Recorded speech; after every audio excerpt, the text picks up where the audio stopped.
The morning show was a huge hit, and it was sponsored by Echo Ink markers. Draw your world and erase your carbon footprint. Echo Ink markers. Ask for them by name. The first guest we had today was one Katniss Everdeen, who volunteered herself as tribute. It was quite the shocking story. Okay? That was sponsored by Lunar Rest Pillows, the cool side of the pillow all night long. And then we brought out one Makani Young, who moved all the way from Hawaii to Nebraska. Quite the culture shock for one Makani Young. And then Dory went home. We didn't get to have a chance for him up here. He would have talked about, surviving Hurricane Katrina. But we did have Solar Stride sneakers. Japan is turning footsteps into electricity. Charge your phone with every step. It has galactical durability. Keeps your iPhone always powered. And then we move till today. Are we recording? Yeah. Because we don't want anybody to miss out on the opportunity to watch Book Talking. We are now on air. Today's guest, Belly. Brought to you by Ice Cold Water through your longest school days. That's the Sunshine Hydro water bottle. Sunshine Hydro. Ice cold, leak proof, and BPA free. Nobody wants any BPAs. Bad plastic acid. That's what it is. Yeah. Bad plastic acid. All right, ladies and gentlemen, please welcome Belly, who is a teenager navigating life on vacation with their family friends, and falls in love with two brothers. Oh my goodness. Whoa. What a confusing love triangle. Ladies and gentlemen, Belly. Welcome.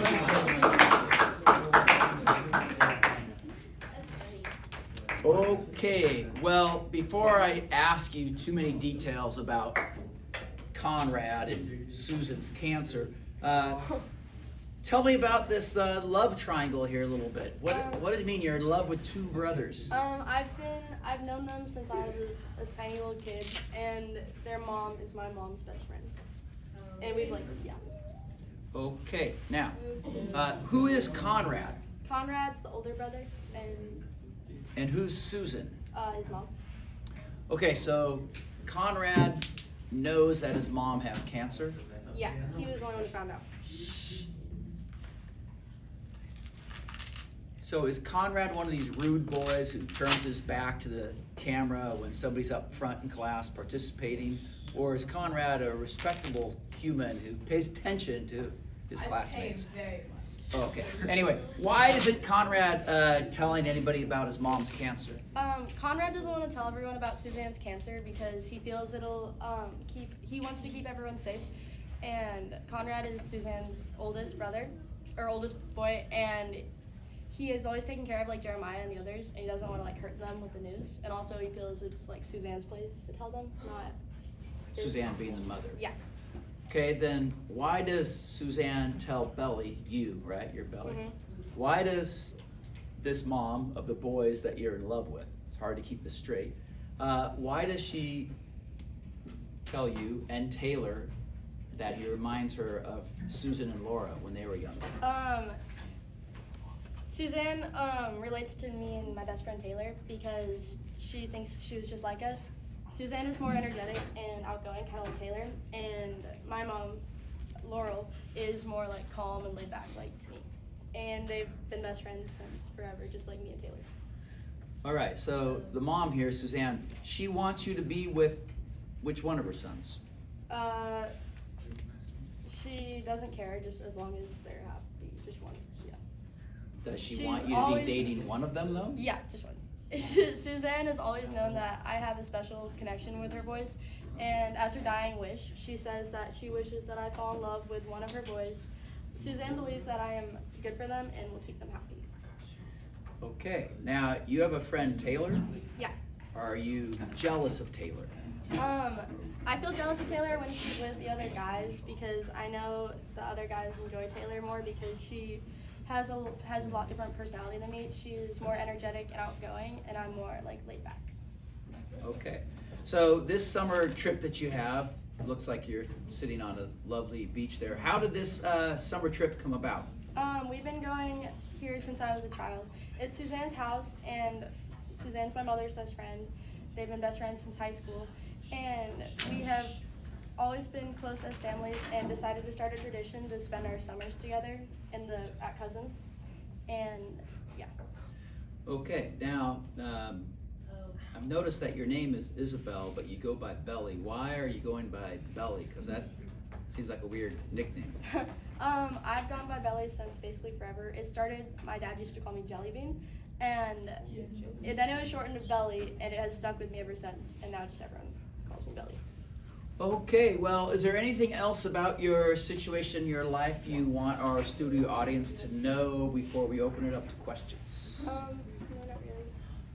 Okay, does anybody have any questions for Belly, who's stuck in this? Oh, wait. No, I have a question. We got a couple of Oh, questions here. Let's go with the gopher. Why do you have that in your hand? It was a junior mint. Conrad got it for me at a fair. Kind of green? No. Oh. Nice. One more question, way in the back there, Tegan. Are you team Conrad or Jeremiah? I don't know yet. Interesting. All right. Up. Alex? Never mind. Oh, never mind. Okay. Well, thank you so much, Belly, for sharing a little bit of your complicated life story. We have another guest, but first, is a hidden irritation burning your skin. Don't let the itch dictate your day. Stop fighting the urge. Get instant peace with Behind Ease. Behind Ease uses a fast-absorbing triple-action formula. Cools burning. It blocks friction. It stops the itch at the source. No grease, no scent. Just pure comfort. Put the irritation behind you. Behind Ease, available at your local pharmacy. I don't know why Behind Ease was your sponsor. Is this something that you suffer from? No. I do. Is a hidden irritation ruining your seat? But it's green. Don't let the itch dictate your... Okay, Angel not quite ready to go. Wow, look at me. That's me interviewing, looks like Mike Durant, and he's in Mogadishu, and looks like there's a helicopter behind him that's been blown up. Ladies and gentlemen, please welcome up Michael Durant. Michael Durant. Wow. Michael Durant is an American service member and pilot. He was just recently released from being a prisoner of war in Mogadishu under Mohammed Farah Ayyadid, a reign of cruelty and a thirst for power. For a while, the United Nations has been supplying the people of Mogadishu with food and resources, but Ayyadid's clan has been terrorizing and taking things from the people. This caused the United States to step in and to get help for the people that needed it. Michael Durant, no relation to Kevin, Michael Durant was a pilot in the battle. His helicopter was shot down. Kobe wasn't with you, was he? No, because I actually know how to fly helicopter. Okay. His helicopter was shot down and he was captured. Today I will asking him questions that no other people have asked and diving deep into the process that he went through. Once again, ladies and gentlemen, Mike Durant. All right, well, as promised, we're going to get into this with some difficult questions for you. So, first off, how was your flight into the so-called MOG? Well, yeah, MOG is short for Mogadishu, which is where we are. It's in Somalia, in Africa. But anyway, the flight was very surreal. It was smelly, as it is there. They burn tires, and it's just a horrible place to be. And we were nearing the time, for the flight, so we were all scared. Time for the fight. The fight was coming, and we knew we were going to be there for a while, and we knew it was going to be dangerous. Interesting. Now, you said earlier that you know how to fly a helicopter. Well, not so well, I guess, because you did crash. So tell us about that crash. How did it feel? And was it painful at all? Yeah, so we were flying over. We were about to drop some people off, and we had two special forces people with us, and then we had a crew chief, who's the person that calls out for all of us, and then we had two pilots. And we were shot with an RPG. The guy was on the ground shooting up, which is not a very common thing. So if they miss, it's going to come back and hit them. RPG, for those of you who aren't familiar, Rocket is a propelled grenade. rocket-propelled grenade. Yeah. Okay, so you are flying a helicopter, it gets hit by an RPG, Yep. a And role-playing gamer. in our helicopter shook very violently, and at first we thought we were fine. We were flying pretty steadily, and then we saw black smoke out the back, and we knew something bad was going to happen. Then it was another huge jolt, and we started to spin, and we looked back, and our tail rudder was completely bust, and we were leaking oil out of the side of the helicopter. So we were spinning and spinning and spinning, and then we hit the ground, and it was just like a black. It just instantly went black, and and I was knocked out. Yep. Knocked out. But So I didn't feel any pain. So you're not going to survive if you go down in Mogadishu. Obviously, the person who shot you down isn't hoping for your survival. So it doesn't look very good for you at this point. You're on the ground, you're unconscious, you're behind enemy lines. And then you kind of come to and you realize you're being helped by two brave Delta Force operators. What was your reaction when you saw them? Well, they were the ones that woke me up, so I woke up to them very surprised, and they grabbed me out of the helicopter, and they couldn't get my fellow pilot out. He was pinched in and stuck in there, but they pulled me to a little outcropping, like under some area, and they were out there fighting, and it was very surreal. They were kind of like, they're the only reason I'm alive. Yep. And at that point, we were alone. At that point, I didn't know we were alone. I thought there were others with us, so I was asking them where the rest were, but they wouldn't tell me. And then I assumed to know that they're alone. And yeah. Okay, so you are kind of pulled off, taken out of harm's way. I assume that those two guys go and are looking for other people. They left you there alone? No, they were just outside by the helicopter trying to defend off a mob, because when they see the big helicopter crash, a bunch of people come over to try and take it over. Okay, so what was it like when this mob finds you? Well, when I was sitting down, I had an MP5, which was standard issue for the pilots, so like, just in case this happened. And I had run out of rounds because people were trying to get to me and I was shooting them, and I ran out of rounds, so I gave up and I went on my knees and was like, yep, I was ready. I put my gun on my lap. So you surrendered, fully expecting to be executed? Yep. And then I got hit in the face with the butt stock of a gun right in the nose, broke my nose, and right here, it cut me. But while they were beating me up, and they also were like pulling on me, and they broke my leg. My leg, like the bone was like sticking out like that. Yeah. That healed up well though, in a very short time. But one of the clan leaders found me, and then they took me for a prisoner of war, POW. So you become a prisoner of war, which usually leads to torture. Is this what happened to you when they captured you? Well, so I was actually treated very well there. At first I was thrown into the back of the truck, and I was blindfolded and taken to a place. I don't really know where that was. Still to this day, don't know. And then I was put in a bed and shot, actually. They were trying to get me to talk, and I said no, and they shot me right here. So yeah, that hurt.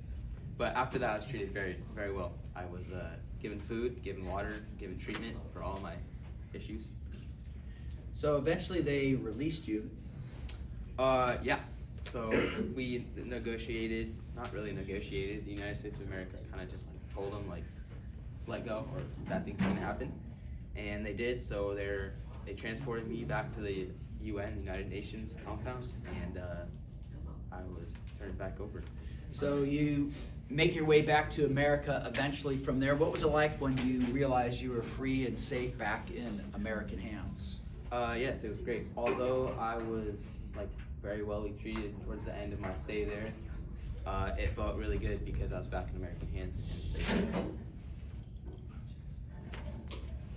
All right. Well, When you were a prisoner of war, to pass the time, did you listen to music at all? There was a radio they had there. Yeah, so I listened to the radio. If you had to listen to music with wireless earbuds, what kind do you think you would opt for? I would, of course, choose Power Pulse. Power Pulse, are those good earbuds? Oh yeah, that's top notch. Better than AirPods. Some of them. Really? What do those run you? $19.99. Okay. Well, what kind of sound do they have? Good. Ambient mode, noise cancellation. We got all of it. So would you give them a thumbs up or a thumbs down? Definitely a thumbs up. If I would like to go and purchase some of these Power Pulse wireless earbuds, where might I find them? Walmart, Target, Best Buy, Fred Meyer, and your local Chevron. Wow. And what kind of rating would you give those? Oh, 5-star every day of the week. Nice. Goofy kid. Look at that dapper old man. Okay, well, before we let Mike and Belly get off the stage, let's just find out if anybody has any questions for our prisoner of war survivor. Yes, Alex? Big sir. So when you crashed, was the song Timber playing in the background? So like you started moving and dancing so you wouldn't crash? Yeah. Were you doing it to crash? It's kind of the soundtrack of his life, I believe. Yeah. Excellent question. And Tegan, any questions? Or your standard question? No? All right, well, I think this is going to wrap it up for today, but we do need to hear from our sponsor one more time. In your seat.